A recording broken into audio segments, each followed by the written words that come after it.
अस्सलाम वालेकुम, क्या हाल है जी? ठीक हो? तबीयत सेहत ठीक है? मैं हाँ उस्ताद बिल्ला जी और तुसां देते पे यूट्यूब चैनल उस्ताद बिल्ला जी।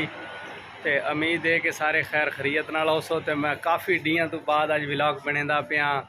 मैं बस शार्ट वीडियो बना के तो सट्टी आंदा मैं क्या व्यूवर मेरे सपोर्ट करेंदे का ही नहीं।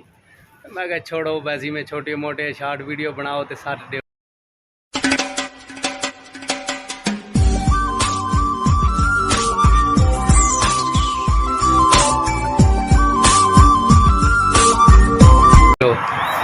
देखो जी माशाल्लाह आजकल सफाइयाँ थी पईयां ढेर सारिया।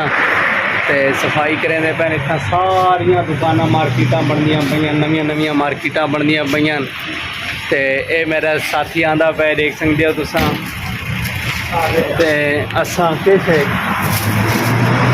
असां जी हुण इत्थां टुक्कर कीता है। तो टुक्कर घिन के असां एक इतना गड्डी छोड़नी वो छोड़ दी है। हुण असां वेंदे पे वापस। तो वीडियो के नाल जुड़े रहो तो सारे चैनल को सबसक्राइब कर गिनो। हुण जी असां असर की नमाज पढ़ के निकले हाँ मस्जिद चूँ। मेरे नाल दा वेंदा पे दुकान दे उत्ते कुछ शै खावन कीते ते मैं वेंदा पे वापस वर्कशॉप दे विच। ते जल्दी जल्दी साको सपोर्ट करो, सारे चैनल को सबसक्राइब कर गिनो। तो इंशाल्लाह तो अच्छी अच्छी वीडियो देखने को मिल सन। जै टाइम सारा चैनल मोनिटाइज थी गया उन टाइम इंशाल्लाह तो बढ़िया फिट वीडियो मिल सन, मज़िया फनी वीडियो मिल सन। तो जल्दी जल्दी सब सपोर्ट करो। चाह थोड़ी बस मेहरबानी यो है। लाला खुलो दुनिया माफ़ी पाकिस्तानी इंडिया। तो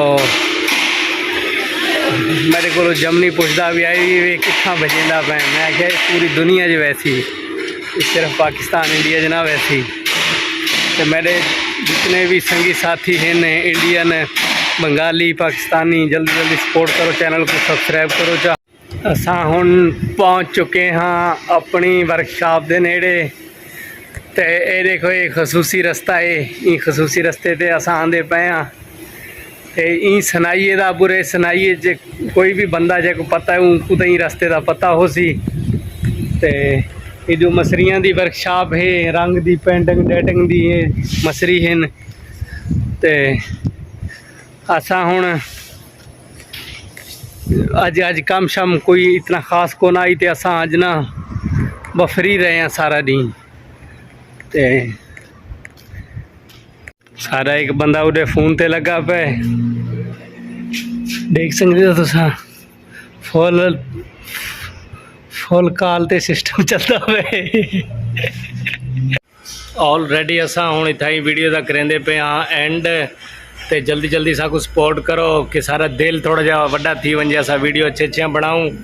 तो असा को उम्मीद है कि तुम सपोर्ट करे सो। तो इतना ही वीडियो का करेंदे एंड। तब तक के लिए अल्लाह हाफिज़।